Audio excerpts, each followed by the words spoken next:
Test. Can you hear me? Okay. Signal when to start.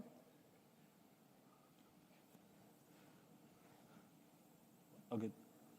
Hey everyone, thanks for joining. My name is Husni. Thanks for everyone who is here on the room right now. Amazing venue, amazing vibe. I hope for the PBA Bali, and it's a sunny day today. And thanks for everyone as well who's joining on through live stream. And I would like to first, thank you. So yeah, like a couple months, several months ago, I was also in your seat as a student. I did the PBA Lutzer. I graduated in the protocol track, and then I would like to here present to you one of the projects that I've been doing with my coworker, of course, which is called the Polkadot UI. And with this, the presentation with the title, we're trying to elevate the Polkadot UX with the customizable React components. So this would be not very technical. I would like to make sure that you don't have to, think a lot, because it's going to be very, not very complex, of course. We're going to be dealing with more on the dApp side. So I think this is a good continuation from what we have from the first stream. We have Daria with the PDP, create your own chain very, very quickly. Shout out to Daria. And then we had afterwards Dan, who is showcasing you how you can actually interact with your chain, with your already built chain, with POP-CLI, amazing tool. I've used it a lot. And then after that, when your chain is made, what do you want to do with it? Of course, you want to make a very amazing app on top of it, right? So this is where we came in. We would like to make sure that your experience is so smooth that you don't have to worry about a lot of stuff. You just need to worry about the business logic of your dApp. Before I begin, please, if you want to have the live version of the presentation, it's on this QR code. I do have to note that you have to log into Figma because it's made on Figma. But yeah, you can check it out. So the agenda for this presentation, I'm just going to give you a quick overview on how this is possible for this project. It started by UX Bounty, a quick overview, and then I will just explain why we are so focused on creating this library. And I do have to note that it has only been on development for 2 months, built by 2 guys. So it's still work in progress, so it's still very alpha. So I'm just going to, tell to you about what has been done so far. I'm going to make a small demos about what we have, what we can show you right now. And then I'll just go through the future plans for our project. And lastly, I will close with questions. So yeah, starting from UX Bounty, it's a bounty that's been created, I think, a year ago. It's focused on this key aspect, one term, that UX, we believe that UX is key to user adoption. So by having a great UX on the product level, we will lower frictions, and we will have less user errors, and then we will have, at the end of the day, what we want is high user adoptions, right? And on the other side, we also think that we would not have great user if we don't have dApps that's been created by very locked-in devs that are very brilliant. So we will want to make sure that we don't scare them away by having no tools at all. So we want to provide them with a great developer experience. So this idea started from the short poll by Alex, one of our curator, co-founder of Braille. He asked to the community, and he gained almost anonymous poll results that people want a good DevX on Polkadot. And then they talk about it and then welcome Niftesti, the guy that I'm working with on this library. as a curator, and then he started this journey on creating the research. And one of the fundamental results from this research is that we want to make sure that we also take in other libraries. So we are going to build on top of other libraries that's already out there, that community has already put in effort and money and time on it. So we are going to be building this library on top of, well, you've heard about Polkadot API. I think you've been working on it for your assignment. And then we also have the other side, DDOT library that is also quite famous for Southeast Asia side developer community. Make sure that with that, even if you already built your dApps with Papi or DDOT, you don't need to migrate a lot of stuff with our CLI. You don't need to worry about that. It's going to be, work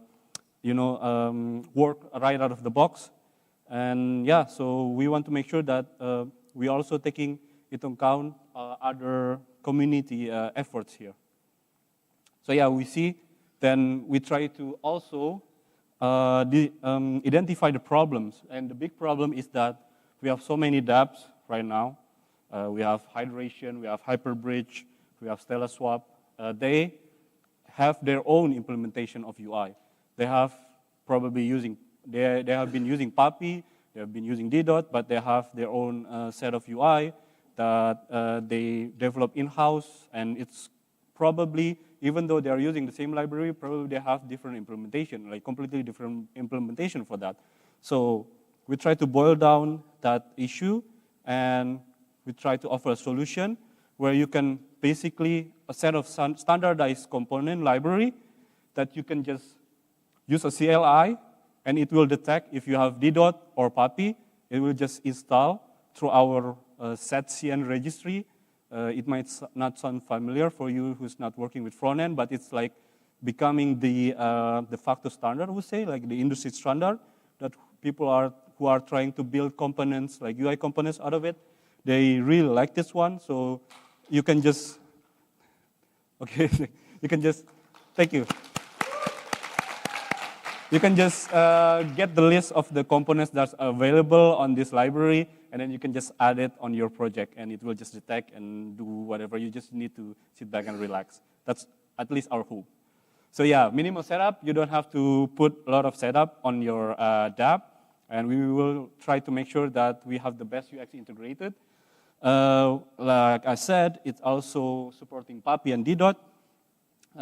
Also, we would like to make sure that it's, because Polkadot is, multi-chain paradigm, then it should support multi-network right out of the box. So we are currently supporting the testnet, Pasio, and Pasio people, and I think also Polkadot. And I've also mentioned we are using setCN registry and also the Tailwind CSS. So it's fully customizable. I recommend you to check it out if you don't know what it is about setCN. It's pretty cool. And something that I would like to demo later is that it's MCP ready. So we have an MCP server that you can just click on a button. It's going to install this MCP server on your cursor. For now, we only integrate cursor.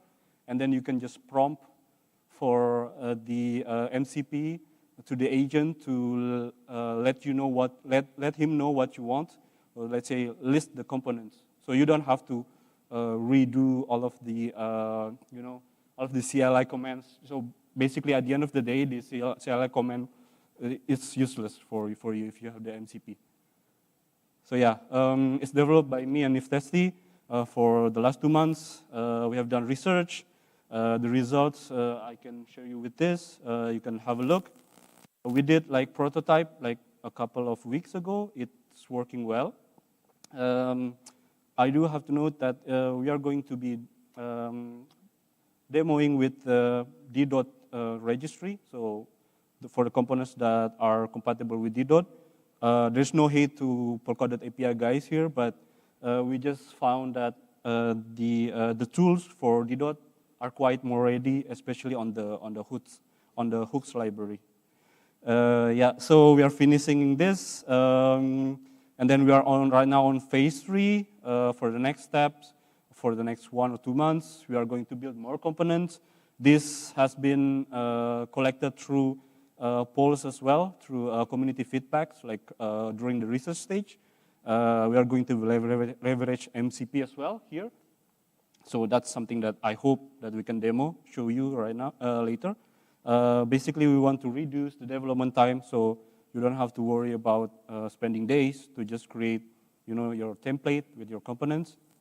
And more importantly, we would like to, that's why I'm here, we would like to get your feedbacks so we can improve on things. We know what's working and what's not, and eventually we would become the go-to UI toolkit on Polkadot. So yeah, thank you. So yeah, I would like to invite you to visit the link, or you can just open your terminal and then start, CLAing away with your laptop.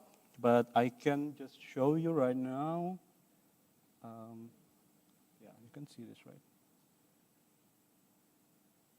Yeah, okay, that's all right. So here we have the landing page for Polkadot UI. It's compatible with 4 major package manager.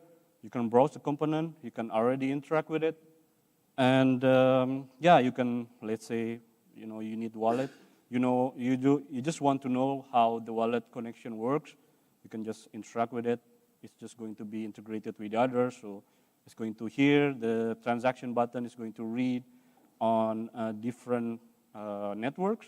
So it has like APIs or clients already, like multi-API connection on the background already. You can see, so the internet is not very good right now. Okay. Maybe, yeah, it works.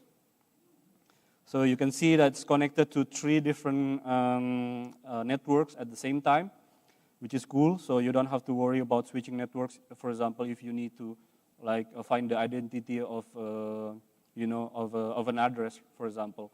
So if you're already at Paseo, you can just paste away, let's say here, try to find an address. This is already an address verified on Paseo people. So pretty cool, I would say. You will have some kind of component guards where it actually can select whether you can conditionally render some elements, some HTML elements based on certain things. For example, if it needs connection, then it will not show your, for example, I don't know, transfer model, or if you require an account, so that for example, your TX button is disabled, you can just use the require account. Again, this is something that you can also work with the MCP. And we have also created, of course, it's written here, any good SDK is as good as the documentation itself. So we are creating our own documentation. We try to make sure that you don't get lost with our CLI. It's basically very simple. You just need to do, the quick start is not even several lines. That's all. So you just do your CLI. Then if it's successfully, the address input component is successfully installed, then you can just wrap your application. This is with the provider already, but you guys have heard about provider in the React world. So you just go to layout or page.tsx, and then you put your wrapper that serves as a state management thing for your app. You can scroll and see what we have here, like different components. We can already add to existing projects. We can start from scratch. We will install all of the dependency for you. It works with different, as I said, different package managers. And yeah, like I said, you just need to wrap your app on with the Polkadot provider, one single provider, and you don't need to worry about anything else. You will have hooks there. You will have you just need to put your components there, and it will work right out of the box. The connection is managed already by the components, by the CLI. So yeah, I recommend you to check it out. There's also the docs for the CLI, I believe. Yeah. So if you want to know more about the component itself, the CLI, be sure to check this out. And I'm actually going very fast. So let's see that's the demo with the landing page. I would like to showcase something that we've just tested like last night. We found it very cool that, let me check if I can I just, yeah, it's right here. Oops.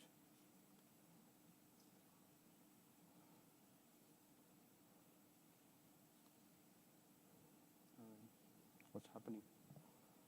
I might need to change mirror. I think it's a window.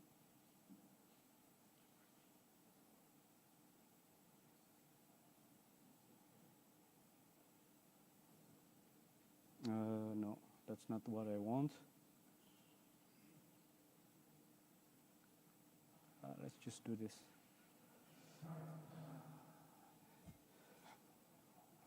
It's so small. Let's do something. So yeah, I've just mentioned to you about the MCP server.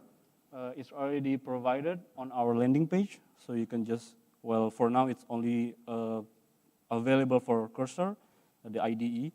You can just click on this, and it will open a pop-up, and it will install an MCP server on your Cursor. For me, it's already installed. It's right here. It's mentioned Polkadot UI. It has some tools, something that you can prompt away from your agents. It's something that I'm going to try this. So let's open up. Yeah. One thing that I don't like about Cursor is how messy the UI is. Let me check. I don't know how to work on this. I think I'm zooming too much. Yeah, well, anyway, we have the chat here. So let's try something like list all available Polkadot UI components.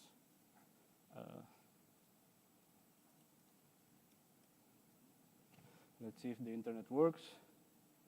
It's going to process, like taking some tokens. I think it's not reading the MCP. Let me check something.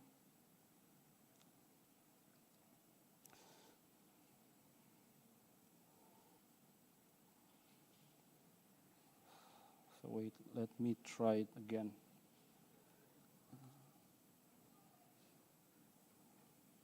Let's try Cursor and open a project. Now let's go to the, oops.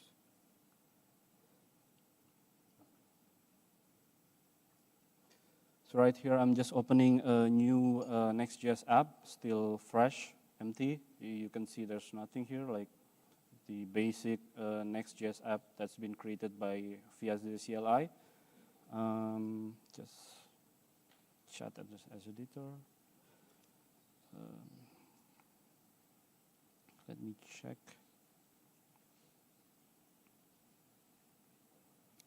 Yeah, the tools are okay. Components from Polkadot UI MCP.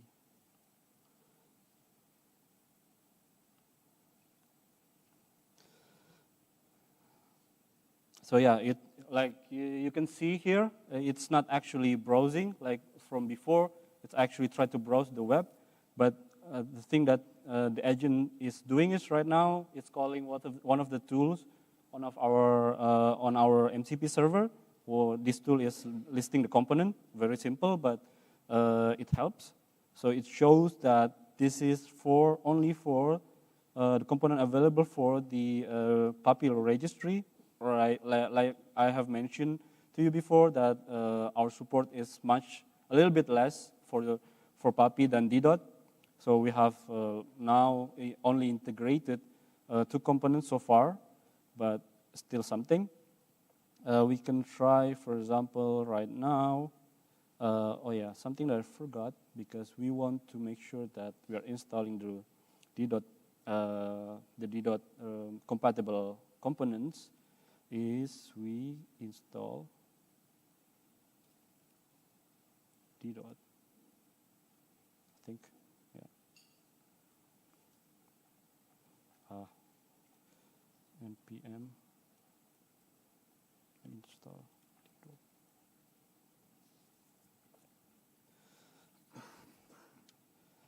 Yeah, we'll wait. I should have installed this way before, but we'll have to wait.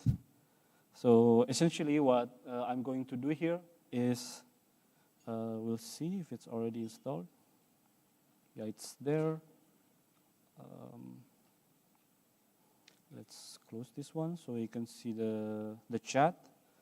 Now I can just see, for example, add. Let's see what we have here. Like, oops. We have right here, for example, the address input. Let's say we want to query one of the address on Paseo people. Add address input component from Polkadot.ui. Let's see. Let's hope it works. Okay, awesome. It's calling the MCP server again, calling the tool, adding the components. Hopefully it's adding the right one, the right components. Yeah, it's not adding it.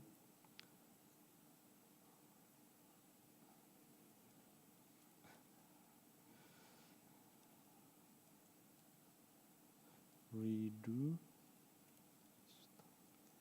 of address input component from Polkadot.ui and add it into the home page, let's say.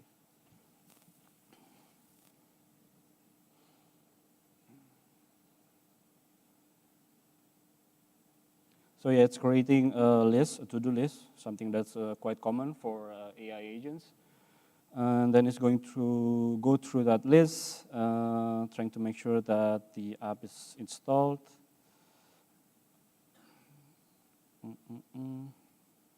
Okay, I think we're getting somewhere here.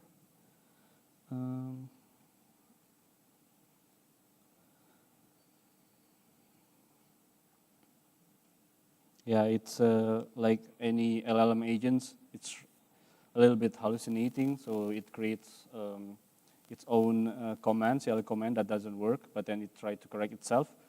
And then now it's trying to install. You can see that here it's completely coming from our CLI, so it will try to detect, do you have a project? So what kind of project do you have? It's a Next.js project. And what kind of Tailwind config that you have, like the version 4? Do you have the component JSON on it, which actually dictates your registry? And it will then, at the end, wrap the app, your Next.js app. And what else that it's trying to do? Oh yeah, it's going to, like I said, trying to put the provider and wrap it on your app layout to make sure that things work. That's the only config that you need. And now it's being done by the MCP or the agent itself. And it's going to add the address input component to the home page. I'm just going to create. Well, we are going to listen to this localhost on port 3000. And while we wait for the agent do our work for us.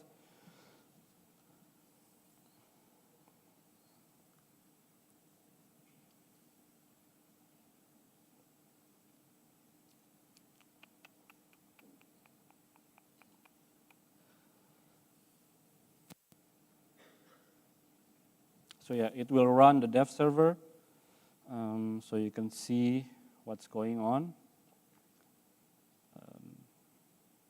Why is it not running?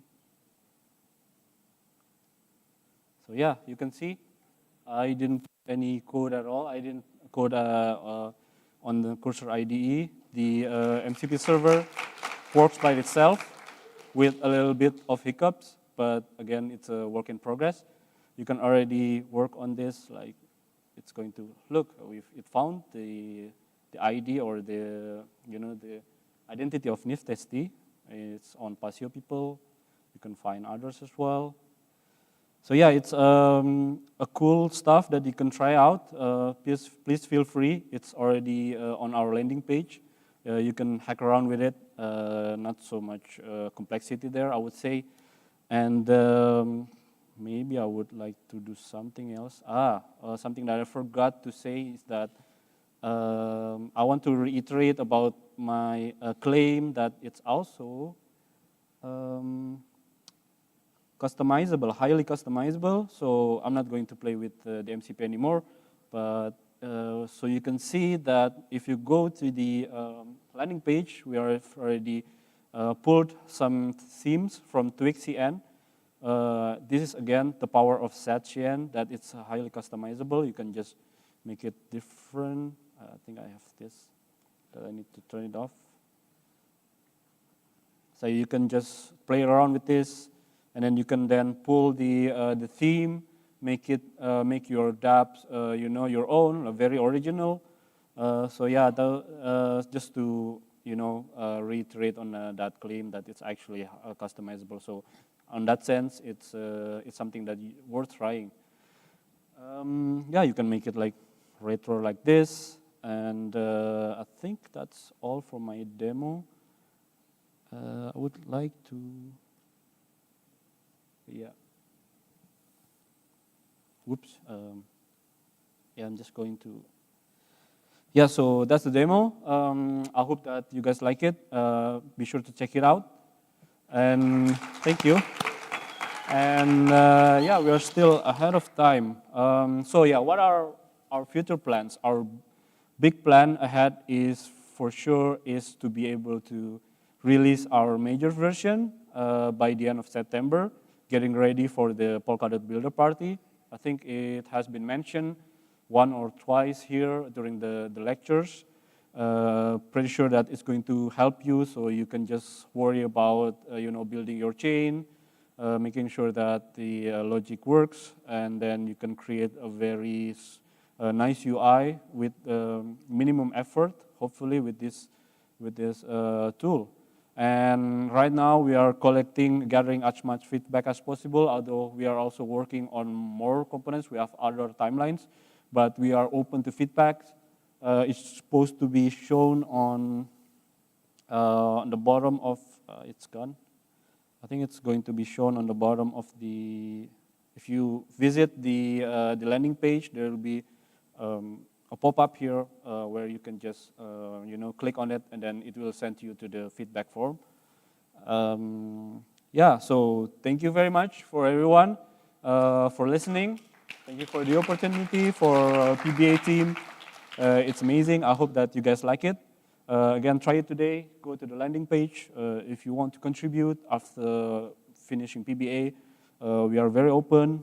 We are also an open bounty, of course, like any bounty in Polkadot. You can visit our website on uxbounty.xyz. You can look around about the whole work that we're working on, about, like I've mentioned to you, about research, about the tools that we're working on, like the principles that we go with to make this the best DevX and UX possible for Polkadot developers. Look it up on our Notion. And yeah, let's go to have some questions.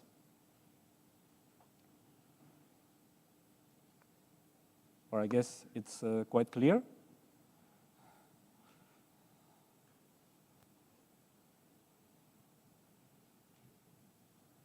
All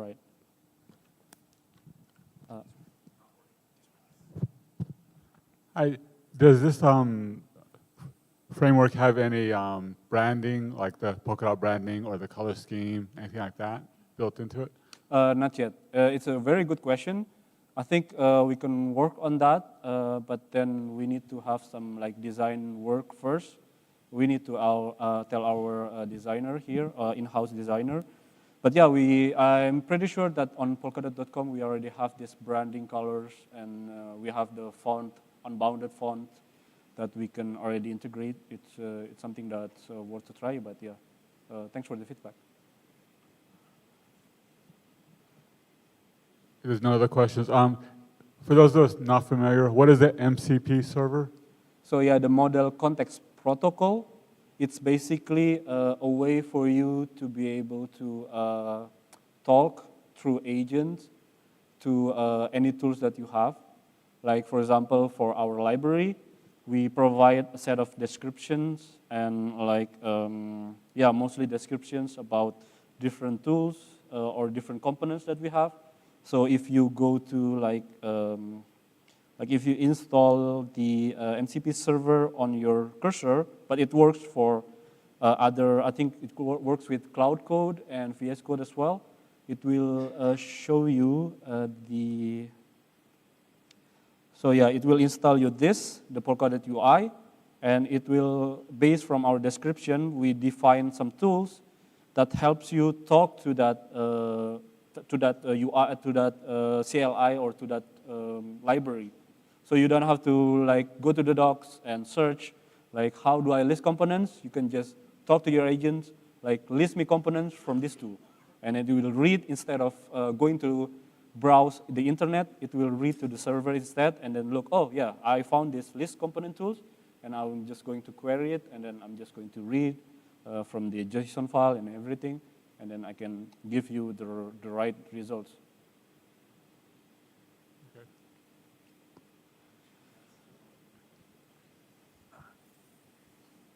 So, great tool, by the way. I hope we get it as a standard and we don't end up with like 15 standards. Yeah. But it seems to be pretty cool. I really like how the address input like shows the little dots in the middle, but when you click it, you have the full address and full control. Yeah. So for example, in Polkadot.js apps, it's totally broken.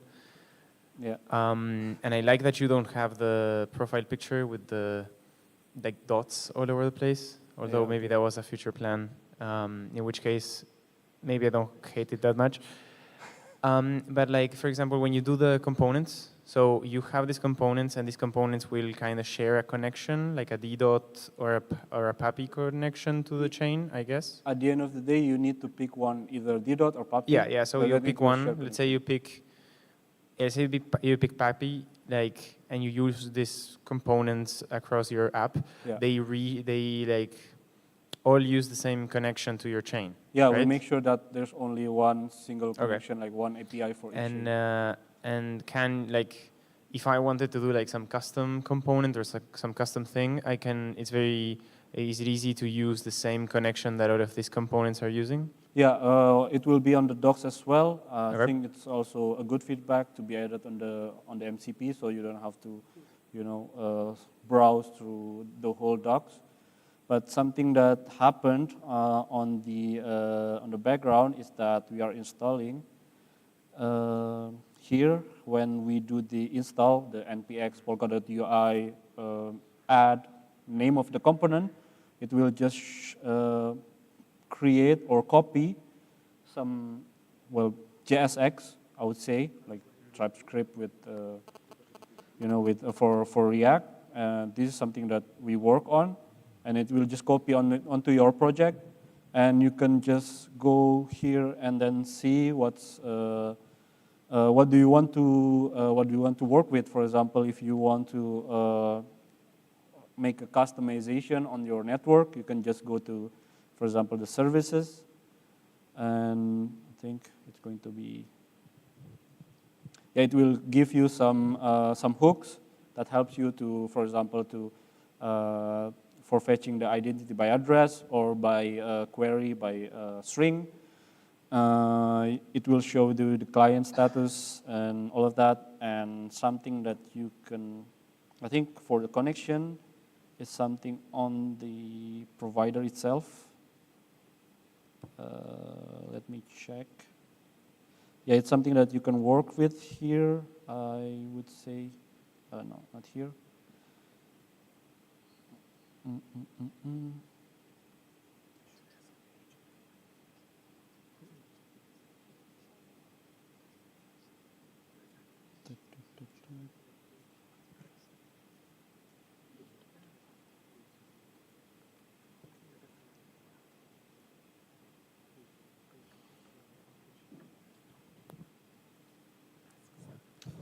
So yeah, it will be. I think it will be on the. I couldn't find it right now because it's starting to get huge, the code base.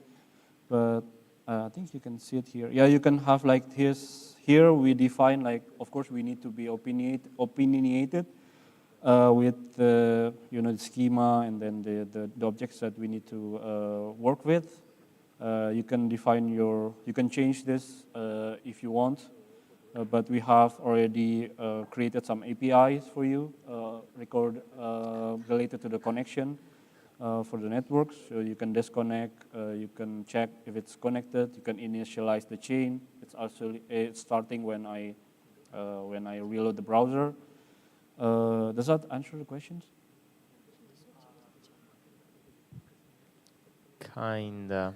Like I wouldn't know how to reuse this connection if I wanted to do something custom. But if you don't, like if you don't have like a very, I don't know, quick example to show it, then don't worry. I can go through the docs Yeah, I or think ask it's, my okay. AI agent of trust. Okay, Yeah. cool. Yeah, Thanks. I agree with you. We don't want to fully trust the AI agents, and then it's going to build something for you, and then you don't know what's actually happening, right? The thing that I've just demoed to you is just like a very simple stuff. Like Oh, you this have this thing you have that use Polkadot API, so maybe you just use those hooks. So you provide hooks that will.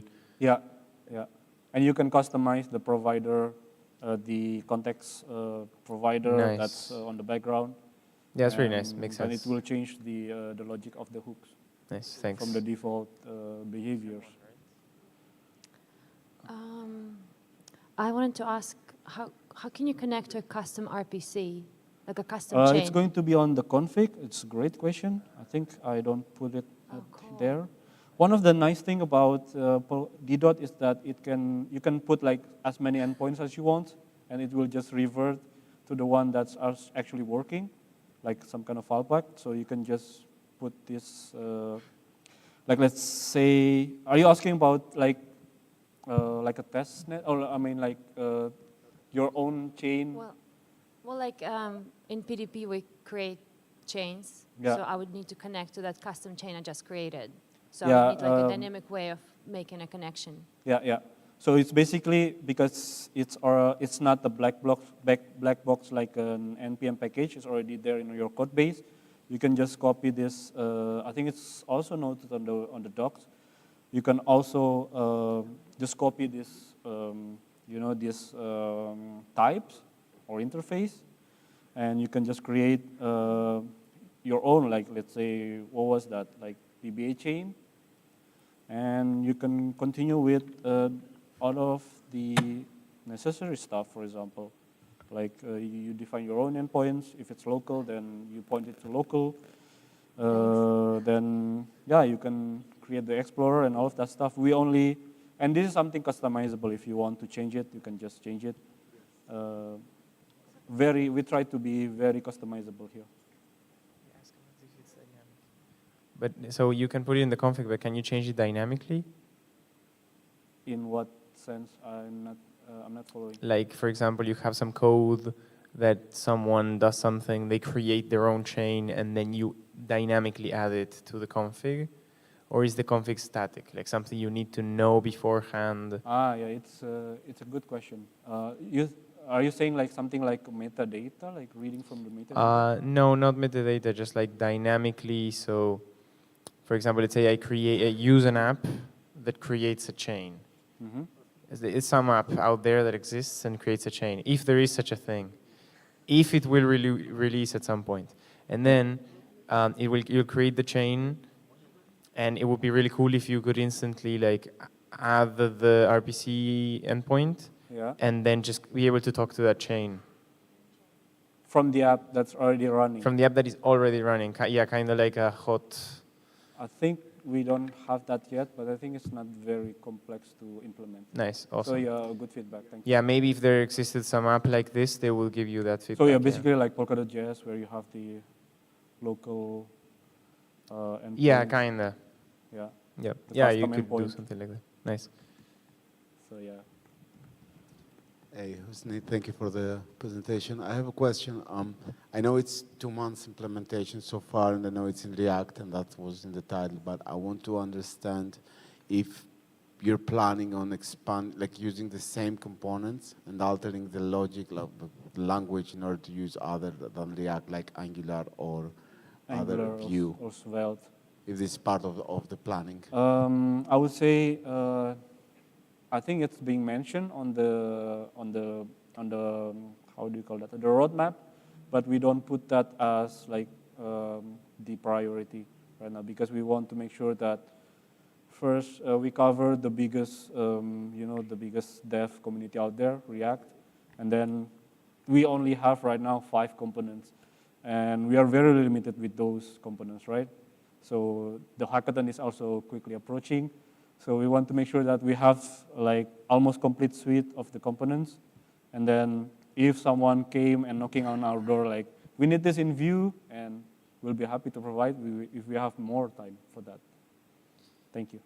So how many components are you expecting to have for like a full suite? I mean, I imagine creating components could be like an endeavor that just goes on forever. But on the roadmap, do you have like all of the ones you're planning to do to have like your first major version?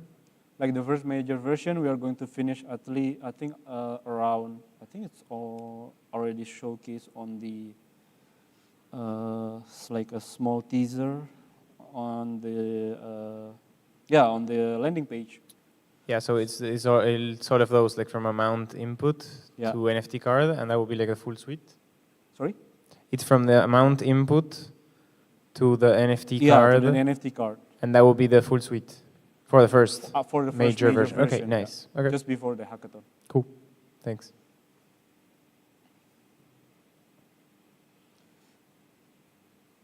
I mean, if I may just give one comment, is that because we don't want to create everything from scratch, especially, for example, the hooks. We don't want, obviously, create the competitor of Papi, let's say, from scratch. So we have this Polkadot API, but then we have the layer on top of it that's working with hooks. We already have that. That's Reactive Dot. We try to work with them instead of trying to, create just another standard out of it, and then we need to maintain it again, right? Community has already funded that. We make sure that we try to push things on the direction that everybody is going to be happy with. And so far, that's why DDOT has been quite, quite supportive of this. I'm not saying that Papi is not great, but then on the other side, we need to push on those things. So we are not only working on the technical stuff, we are also trying to, trying to talk to, to lobby people to make sure that we can actually make those things work without having to, put more effort on it. Yes, any more questions? All good? Awesome. Thank you very much, everyone.